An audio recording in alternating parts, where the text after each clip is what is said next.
share my screen as well. Just give me one moment. Do that.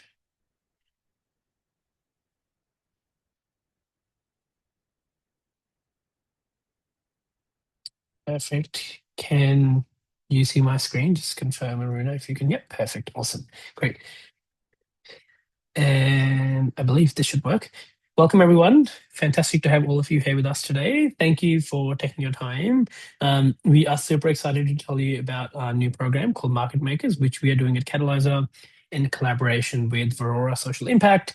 Aruna, who's here, some of you might already know her, and it's supported by the Victorian state government as well. So in terms of, I guess, before we get started and kind of get into it, I just want to start by acknowledgement of country.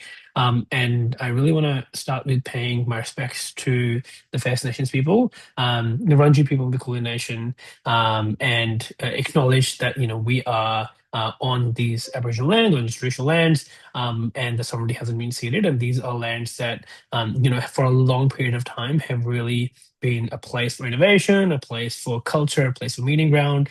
And we are so privileged, especially as many of us come from different immigrant backgrounds, to be a part of this nation and to be able to kind of, be part of this bigger story of Australia. And so, so again, welcome. And then I want to acknowledge our First Nations people and also want to pay my respects and also acknowledge any First Nations and Aboriginal people that we might have joining us in the room as well. So to start us off, in terms of who we are and why we're doing this, I think it's really important to kind of just start that conversation. So I'm from Catalysr. We are a startup incubator that supports migrant and refugee entrepreneurs, who we call migrantpreneurs here in Australia. It's led by me, and I've been a migrant myself.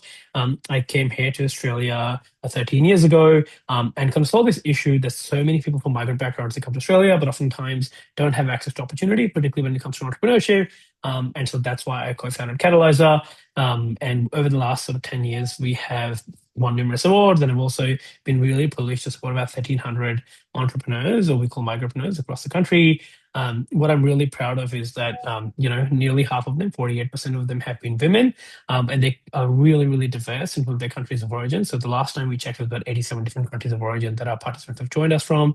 And our focus since 2016, when we started, has been to support early stage businesses. And so out of those 1,300 plus people that we've supported in kind of learning how to start their own business in Australia, about 300 of them have actually, started a business and it's been thriving today. And so that's been really fantastic just to kind of see how many of those businesses that have kind of grown over time. We've also kind of worked with government, with kind of universities, with corporates, and then kind of the broader community across Australia, and to really extend that impact. And I guess as a part of that impact, we're really excited to kind of see how can we support our migrantpreneurs that come from the Indian diaspora. And so this program really is within that setting of supporting our Indian diaspora, which is the largest group of migrants that we are supporting as well across Australia and across Catalysr. And so that's something, again, that's one of the reasons why, we've decided to kind of be a partner in this program and to support the Victorian Indian market makers. I'll hand it over to you, Runa, to kind of talk a bit more about what you do, plus, just introduce us to the program as well. So over to you, Runa. Thanks, Usman. So it's really great to see all of you tonight, and also really great to see some familiar faces, as well as new ones. So my organization is called Vaurora Social Impact, and we are the fortunate recipient of a few awards, as well, through the work that we've done over the years to really strengthen the Australian-Indian bilateral and the Australian-Indian education and entrepreneurship corridors. So we, as an organisation, specifically support founders of colour to grow their impact. So these are multicultural founders and First Nations founders across Australia and the Asia Pacific. And so over 3 years, I've specifically worked in depth with 6 organisations across Australia and India and helped them to build a footprint across 7 different countries with this work. And the ways that I do this kind of work is I look at 4 key pillars. So the first one is around building partnerships with those particular clients or organisations across a multitude of different sectors, like, for example, government, the private sector, investors, social enterprise, a whole range of community sectors and organisations. The second pillar is around global growth, so opportunities to be able to extend and expand those footprints across various markets. The third pillar is around sustainable operations, so businesses or social enterprises that are at the stage where they are looking to extend or scale their impact. So how do they actually build out the systems and operations that are going to enable them to do that? And then the last part is around facilitation and co-creation. So a lot of that is around learning design and the delivery of applied learning programs as well.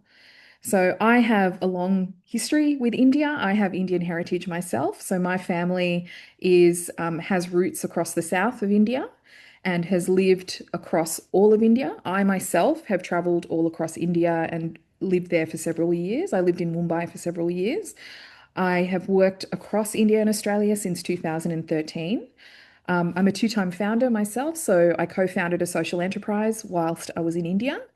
And I have also scaled an edutech startup to India as well over a period of 4 years.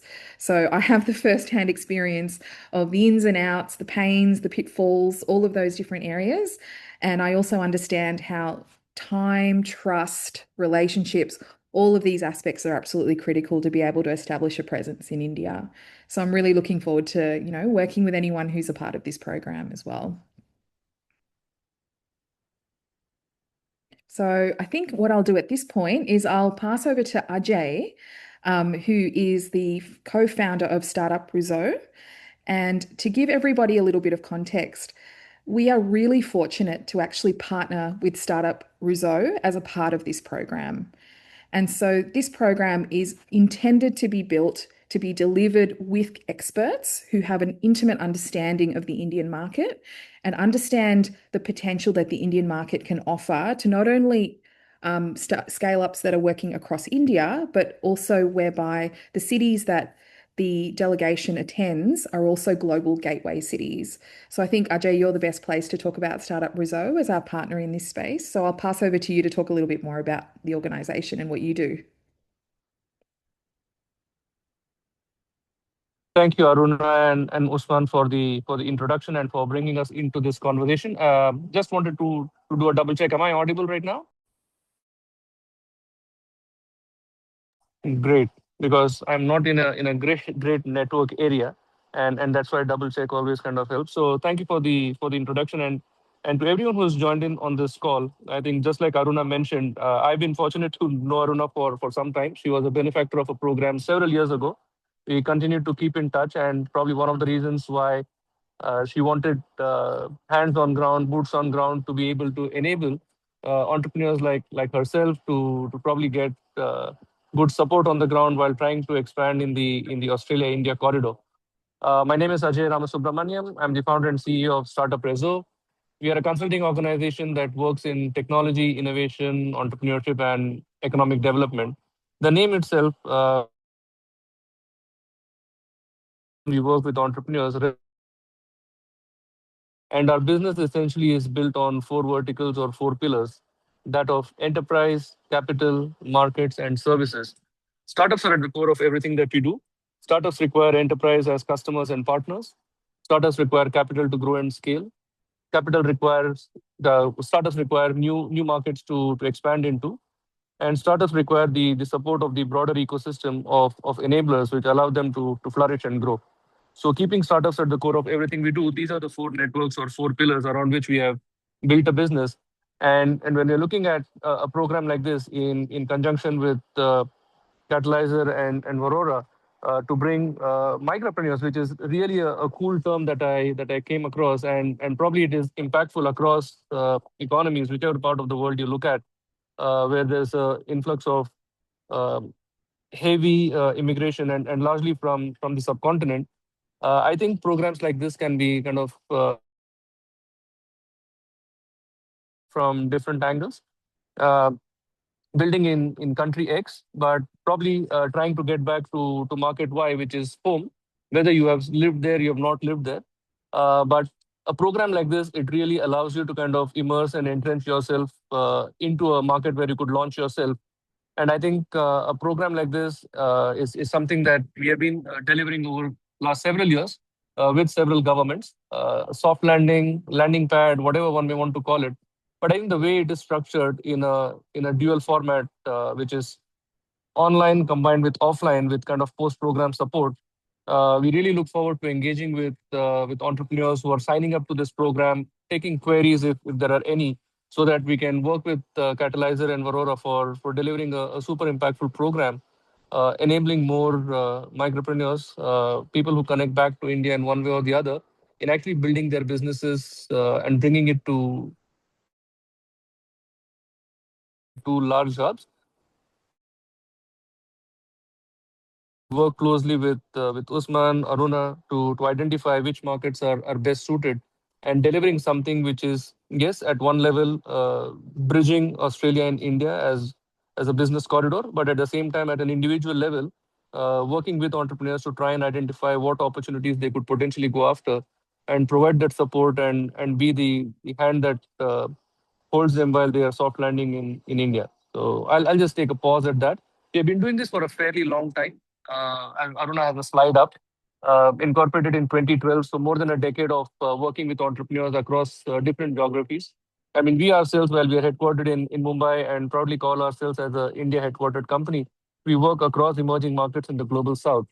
So a big part of our work is the African continent. I'm right now dialing in from Tanzania in the middle of wilderness, for lack of better word. But working in the subcontinent, we've done a lot of work.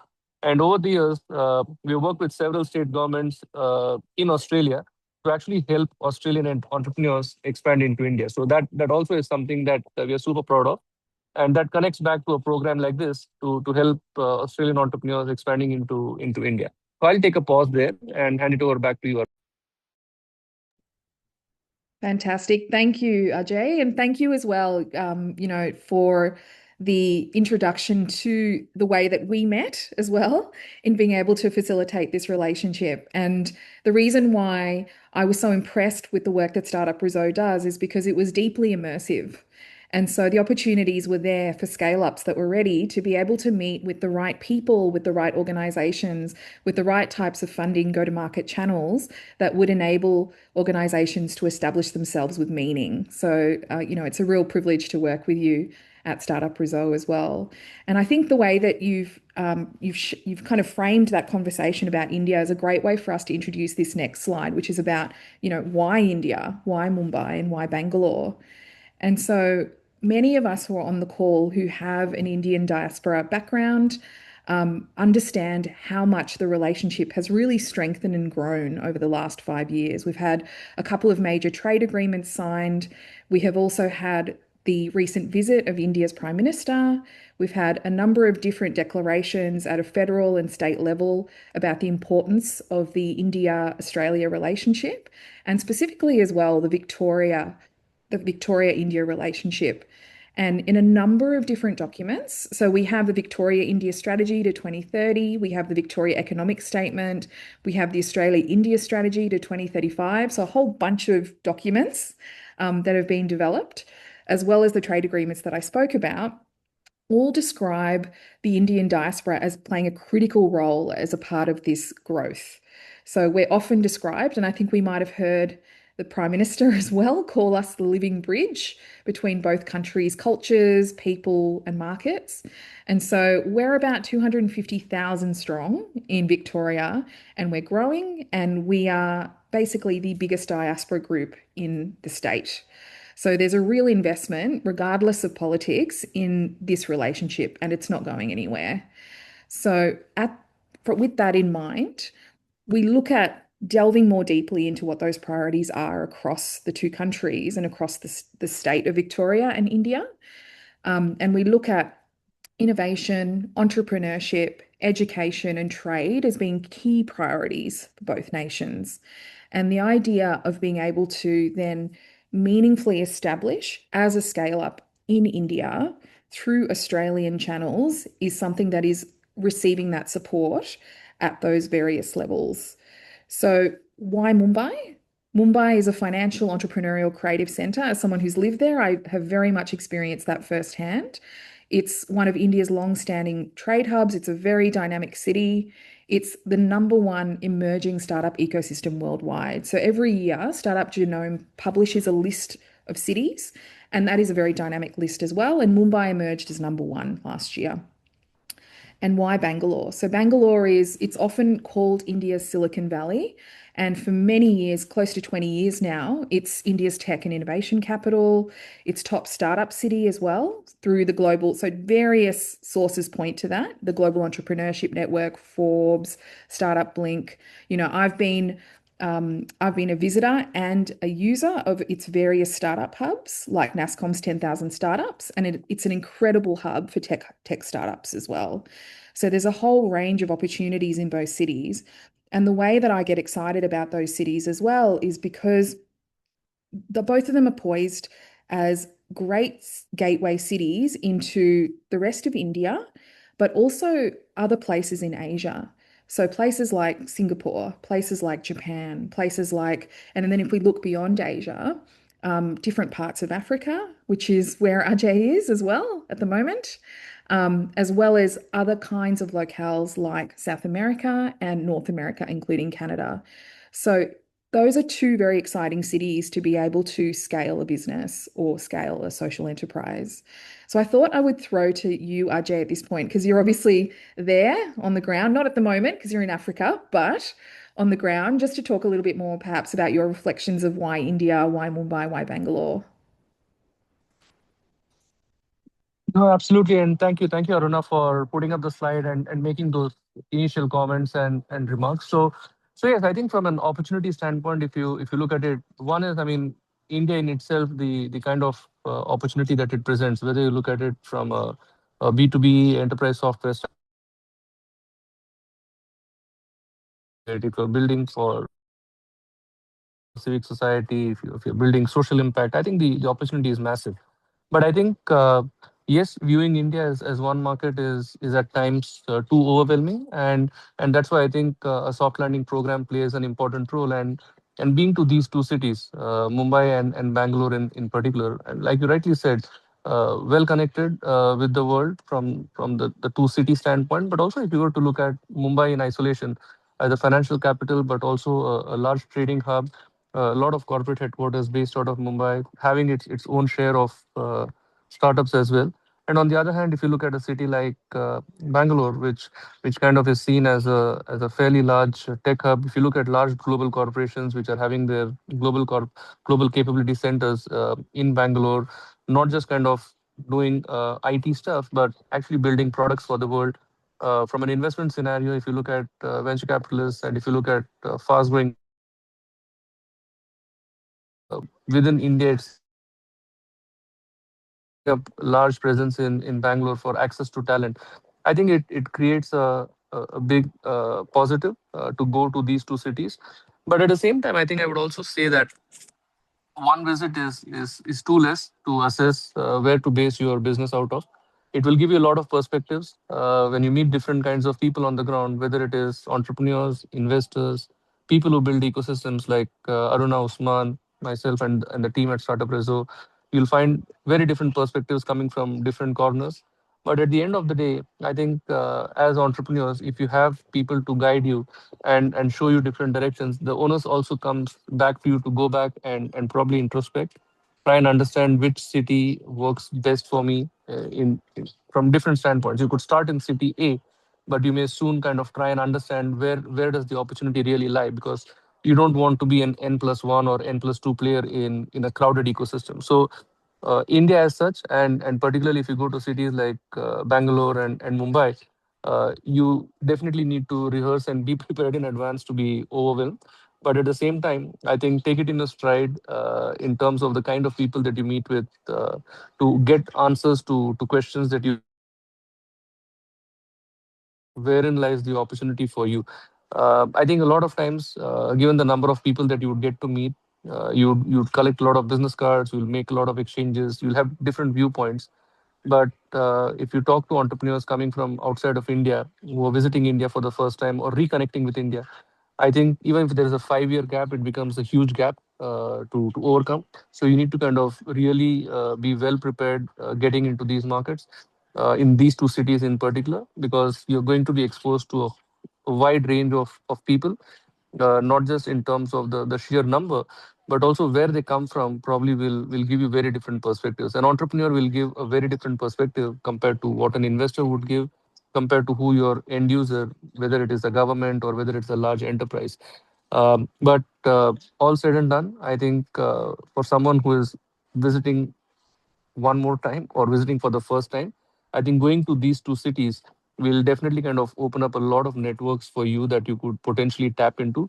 You just need to kind of figure out what works best for you. One thing that I would say is that, I mean, in addition to, don't make just this visit as the be all end all, because you would need kind of follow through.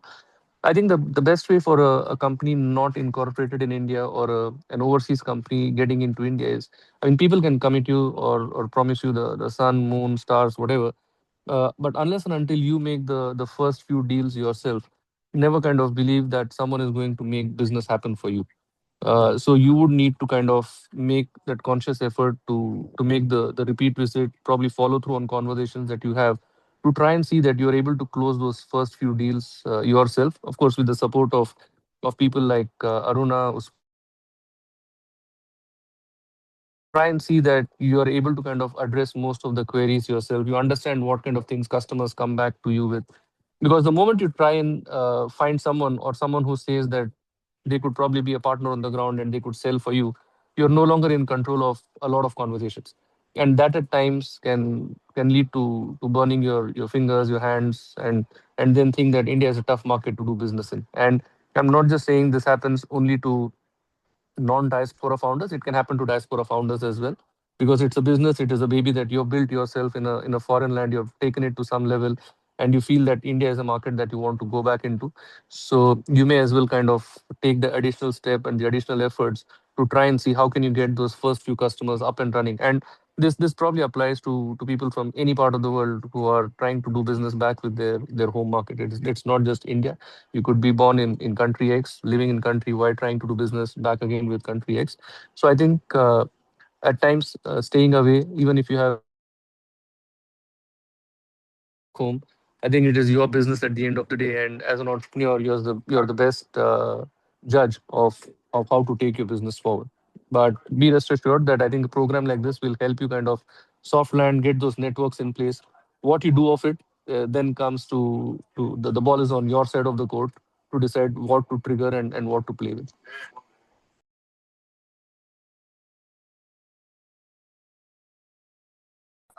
I'm done, Anurag. Thanks a lot. Thanks a lot, Ajay. And I would say also thanks, Runa, for just not just kind of talking about why India and why Mumbai and Bangalore are important, but also really, I guess, laying the land for how do you actually think about this, right? What is the kind of mindset that's needed when you're approaching this, which is a great segue into what we're offering, right? So we are offering this brand new program. It's called Victoria India Market Makers. What it looks like is we will do an initiative, a curated initiative for about 220 Indian Australian tech or social entrepreneurs that are based in Victoria and are at that scale up stage. And so we are helping you basically to understand how can you establish your business or social enterprise in Australia, sorry, in India. And there's kind of two stages to it, right? So stage one is we take 20 scale ups. We are going to take them through a program. That's a virtual program called a market entry program, which is going to happen from mid-September on to mid-October. And really the goal here is so that you can understand, what is your hypothesis of entering the Indian market and how that would work. And then we'll take 10 scale ups out of the 20 and take them for a specific delegation to India, particularly Mumbai and Bangalore, as we're going to talk about the kind of the reason why they're important. And that happens end of November, early December as well. And really what we're looking at this stage are products or services we already have proven traction and international potential, who are ready to enter and scale in the Indian market. So if you already are established and you're running your business in Victoria and you're looking to scale, you're really in that sweet spot. And what we also want is the people who are actually going to India as part of the delegation, they're founders or CSOs or some kind of senior leadership. So they actually have the ability to make those decisions on scaling up and expanding to India as well. In terms of, who we're looking for, I want to hand it over to Aruna because I know she'll go into a bit more detail of, who we're expecting in this program. Sure. Thank you, Usman, and thank you, Ajay, as well. So this is a really interesting approach for us, particularly for myself as an Indian origin founder. So we are looking at supporting Victorian founders with Indian heritage. And as Usman mentioned, people who are ready to scale up. And we will talk a little bit more in a second about what we mean when we say scale up. But one of the things that I wanted to really delve into is this idea of Indian origin. And so there are many of us that may have that heritage, but we may be born in a variety of different countries. So examples would be Australia, New Zealand, Kenya, the UK, South Africa, And so all of those are valid in terms of being able to apply to this program. And what we would seek is that if you have a base of operations in Victoria and you conduct the majority of your business here in Victoria, then you would be eligible to apply for this program. And so the priority sectors that we're focusing on are predominantly based on what we would call the growth corridors between the Australia-India bilateral. And these are areas that have been well established and well researched as growth areas and areas of opportunity between both countries. And they are also specifically important to Victoria. So we've looked carefully at what matters nationally, what matters here in Victoria, and also what matters in India, specifically looking at Mumbai and Bangalore. And so the sectors that we've landed on are education, food and agribusiness, digital technology and innovation, tourism and the visitor economy, creative industries, sports, health and beauty, and wellness and personal care. So what is underpinning all of those is tech businesses that would fall into any of those priority areas, but also social enterprises as well. And one thing I would really highlight is that we're looking to prioritise gender equity as a part of this delegation as well as the market entry preparatory program. So for a number of reasons, we would be looking at the importance of ensuring that female founders and female scale-ups are provided the right sorts of equitable support, which includes in India as well, with the organisations that they'll be meeting, the kinds of partners that they may be establishing relationships with, the kinds of entry points that, for example, Startup Rizzo would be supporting. These would all be with organisations that are supportive of those goals as well. So I think I'll go into what is a scale up according to this initiative, because that question is a big question and it's one that we have thought about in a bit of depth for the purposes of this particular initiative. So when we talk about a scale up, we're talking about an organisation which is a business or a social enterprise that has a mature product or service offering, that has evidence of commercial and operational traction here in Australia. If you also have commercial and operational traction over in India and in places that are either Mumbai and Bangalore, but others, so for example, Chennai or Hyderabad, we would be very open to those kinds of insights as well as a part of your application. That then translates into the next point, which is around your capacity and your commitment to scale into India. So we would like to see, as what Usman mentioned in terms of the hypothesis that you submit, which we're calling an opportunity brief, where is your research that has shown that India is a suitable market for you?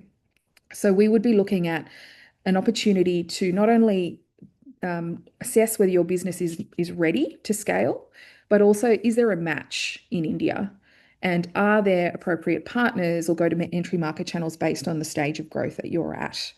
So we would be looking at clear strategic alignment with the delegation objectives, which obviously looks at the thematic areas as well, but also the point that I just made around scale up and the ability to be able to enter the market as well. And then there's a willingness as well as the skill to be able to engage with partners, investors, customers, ecosystem stakeholders, and to have an awareness of who exactly those people are. So if you have a plan, let us know in your application. Well, who are the people that you would like to meet? What are the kinds of organisations that you think would be most appropriate for you to connect with in Mumbai and Bangalore as well? And then the other piece is around value add. So we would like to see that you as organisations are able to co-invest into your time and your energy that you're placing. So the delegation itself, as well as the program, is valued at an amount of 9,500 Australian dollars. And so we ask for a small co-investment from each participating organisation that attends the delegation in country, which also covers the addition of your travel costs as well, which we will go into in a little bit more depth later on. But the idea is that you're able to come to the table and see the value that this kind of program is able to provide for you. So when we started to think about this question of what does a scale up mean, what we mean in the context of this particular program is at minimum, you need to have attained six-figure revenue over the life of your business. So that in this context is what we're talking about when we mean scale up. Usman, did you want to add anything, or are there any additional thoughts that you'd like to bring to the table at this point? All good? All good. All right, fantastic. So we'll jump into the next slide. And I can see that a few questions have popped up into the chat. So fantastic, thank you. Keep adding your questions because we'll come to those at the end. So in terms of criteria and waiting for selection, this is something that we're deliberately being transparent about because we know how much time and energy it takes to actually put in an application for these kinds of programs.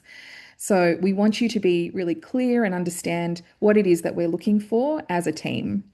And we also want you to succeed, whether it's through the market entry preparatory program or the time that you spend in Mumbai and Bangalore. It's also an assessment for yourself as an organization to determine whether you're ready as well. So 25% is around the strength and the maturity of your business. 20% are those pieces that we had just discussed. So your market readiness for India. So yourself as an organization matching with what we're seeing in terms of the market size and the market potential in India. 15% is the strategic fit. So we talked about market match, but we're also talking about aspects like the right sorts of investors, the right sorts of funders, the right sorts of partners as well. 15% is about demonstrated traction and growth potential according to the specific priority sectors as well. So we'll actually look at, as a collective team, the opportunities that will exist. 15% is, as always, about founder capability and execution capability. So who is your team? What are the skills that they bring? Where is the understanding of growth and scale up capability? How does that live within your team? And then 10% is an alignment with the delegate objectives and expected outcomes. So we will be looking at, like we had mentioned before, specifics around gender equity. So we're very keen for this delegation to represent that. We're also interested in a good representation of social entrepreneurs as well as tech entrepreneurs. And we may also be looking at a good spread of organizations that are participating across the various thematic areas as well. So that is the criteria and the waiting for selection. And that's also available on our website under the criteria section. And we will have this available as a presentation, so you can go back and look at this detail in a bit more depth as well. So Usman, I think I'll ask you to jump to the next slide. Great. So key dates, there's a few different key dates here. And I'll just quickly touch on these as important points of knowledge for yourselves. So applications to the program will close on the 7th of September. We will go through an in-depth but a quick process to be able to assess these applications, and we're also assessing them as we go. So we would encourage you, if you're also in the process of putting an application in, if you do submit it before that September date, then we will be reviewing it before that as well. So by the 14th of September, all of our applicants will be informed of the outcome. And then the market entry preparatory program will start for the 20 selected scale-ups. So these are 4 two-hour virtual sessions that will be likely held in the evening of these particular dates of the 23rd and the 30th of September, and then the 7th and the 14th of October. So what we're also mindful of is that we will, whilst we're running the market entry preparatory program, we will be working alongside you and also more deeply understanding you, your business, or your social enterprise. So that will give us a clearer sense of the delegates that are ready to be able to travel in country. So by 30th of September is when we will be able to make a call as to who the 10 successful delegates are who will be able to travel to Mumbai and Bangalore. Now, what's important to also mention here is that that could be also up to 10. So it depends on your level of readiness, but we'll work with you in terms of having those conversations and be very supportive of you throughout the process. And so on the 7th of October is when we would ask our successful delegates to accept our offer via a payment of a delegate fee. So as I'd mentioned before, the value of the program is close to $10,000, and then we would ask you to co-contribute an amount of $1,000 if you're a successful delegate that is going to travel. And then between the 7th and the 17th of October, you will receive, as a successful delegate, one-on-one coaching between yourself as a delegate and the team here. So that will include people from our team here as a collective, as well as people that we have also engaged who are wonderful advocates and, sources of knowledge across the India-Australia bilateral. So we have a number of organisations like the Australia Innovation Corridor, Saham Ventures in Bangalore, who will also be working with the successful delegates to undertake some of this coaching as well. And then by the 18th of October, the successful delegates will submit a revised opportunity brief. So you would have submitted one when you applied. And then through this process of coaching and curation as well, through this market entry preparatory program, you'll be able to submit a revised version, which will form the basis of us to get to work. So from that period is when we're going to start to curate that experience for the successful delegates.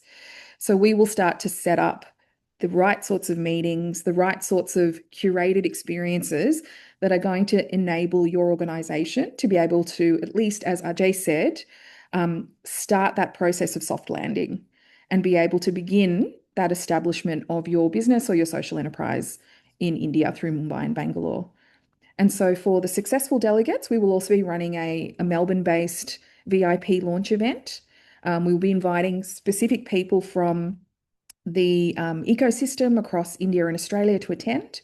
And then the time in country will occur between the 25th of November and the 2nd of December. And so we will have 4 days in Mumbai and 4 days in Bangalore. So that will be jam-packed, let me assure you. There'll be a lot of different opportunities to connect across the ecosystem there in a very meaningful way. And then when you come back, we will then host firstly, you'll have a series of post-delegation coaching and debrief sessions as well. And then in February 2027 is when we'll have a post-delegation event as well. So I'll very quickly jump to the phases and timing from here. Okay, cool. And so I'll talk a little bit about the time and cost commitment as well.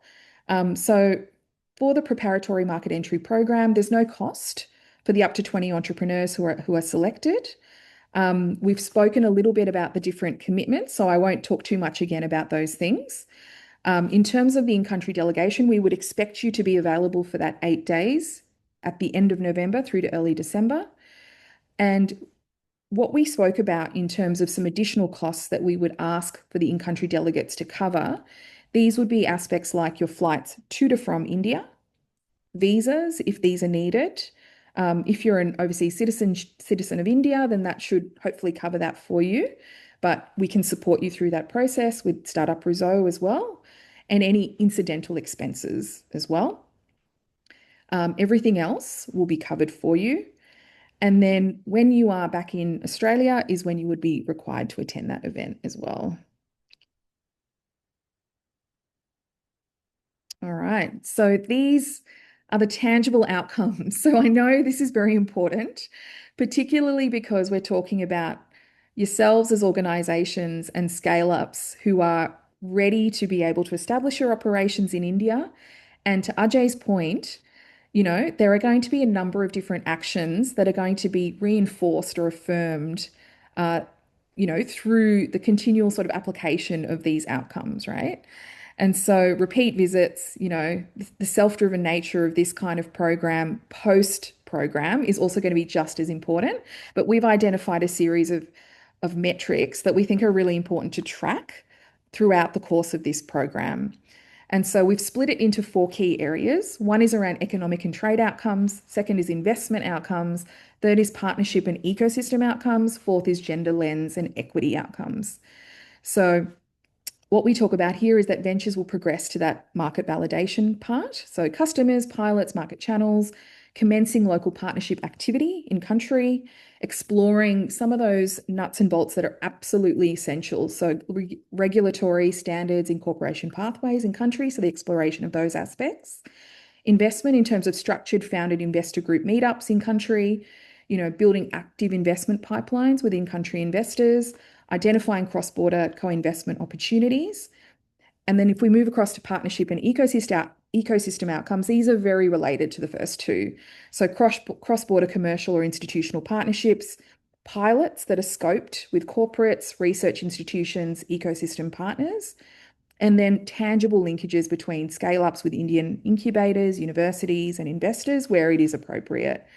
And so underpinning all of that is these gender equity outcomes. So we're going to be tracking the participation by women-led ventures and/or ventures that are advancing the participation of women. We're looking at improvement that will occur that is determined by participants. So the access of women founders that are part of this program to key ecosystem players, capital, government, channels to market. And what we would like to see is that women delegates are directly linked to at least 2 ecosystem partners per location who specifically and practically back women founders. So what we're looking at is ensuring that there are some practical and tangible outcomes here as well.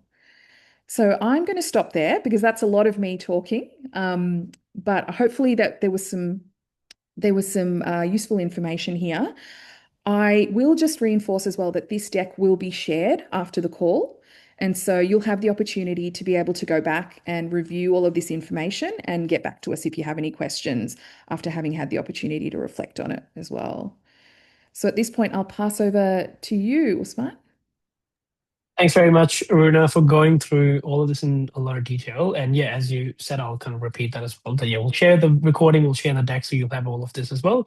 So if you've missed anything, you can kind of catch up. Applications are open.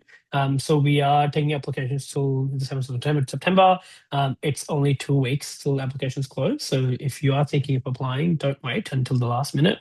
Because we do know there's a bit of a rush at the last minute, but sometimes then you are stuck with something or you have a question, then there's not enough time. So I would highly recommend applying sooner rather than later. And if you do have any questions, just reach out to us because we are very happy to help and support. Because our goal is to make sure that we kind of demonstrate that this opportunity is actually the right opportunity for you. And if it's not, we'll also tell you. So again, you don't kind of take too much time. But yeah, do apply. It is on catalysr.com.au/makers. That was a question that someone asked in the chat as well. And you can find all the information about the program. And we will upload this video on there as well, and we'll email you, so you'll have a copy of this info session there. But otherwise, that's pretty much it from my side. And we're very open to any questions that you have for us. I'll start with a couple of questions that are in the chat, and Aruna and Ajay, if you want to kind of jump on that would be amazing. So first question that I have is, are you able to assist in recruiting professionals such as accounting, finance, social, etc., and setting up our office named Sudbury Partners, including exposure to Gift City? Any thoughts from your side, Aruna? I know Ajay's already put some comments in the chat. Absolutely. I think, Ajay, you're best placed because of the relationships that you specifically have with Gift City. I can also speak to the fact that we have relationships with universities as well and organizations that have relationships within Gift City itself. But I'll pass to you, Ajay, because I know that you've also had some in-depth experience with establishing these kinds of relationships in that location. No, for sure, Aruna and Usman, thanks for reading out the question. And that's why I responded right away when the message came in the comment section. So once, if the company applies, they are part of the cohort, we definitely can kind of understand a bit more in terms of what are their expectations, what do they want as tangible outcomes or deliverables. But as far as it goes into getting connected into Gift City and IFSCA, I think it is it's doable. It is fairly straightforward. So yeah, more than happy to facilitate those conversations and help you try and understand how do you go about setting up and what the opportunities are. And one thing I'll just add to your point as well, Ajay, thank you for that, is that we also have a number of professionals that are based in different parts of Mumbai and Bangalore. So it depends on the needs of your business.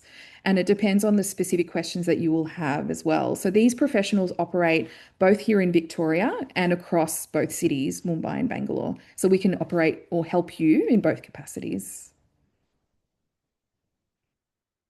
Thanks very much, Aruna and Ajay, for answering that question. And to the second question that you asked, which is how can you apply for this program? I've put the link in the chat, which is catalysr.com.au/makers. And so you should be able to find all the information, including an application form, which is at the bottom. So if you just scroll down, you'll be able to see the application form, and that's where you can apply. Karthik had the question around revenue, and is that for the service line or for the whole business? And in simple terms, this is for the whole business. So I just want to kind of make sure that you get that update as well.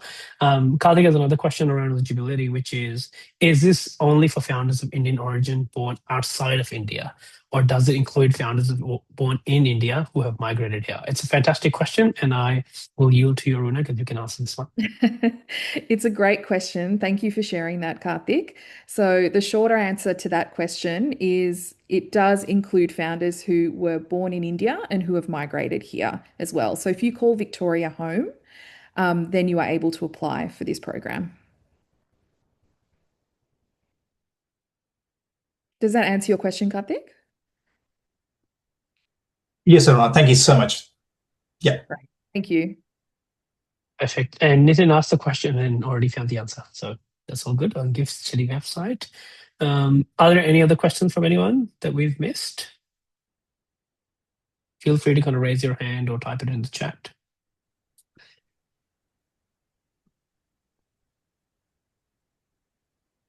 Yeah, go for it, please.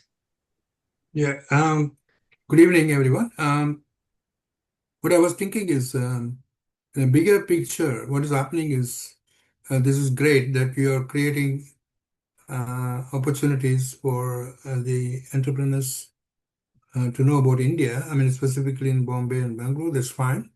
But equally, it's also important for us to create awareness about Australia in India.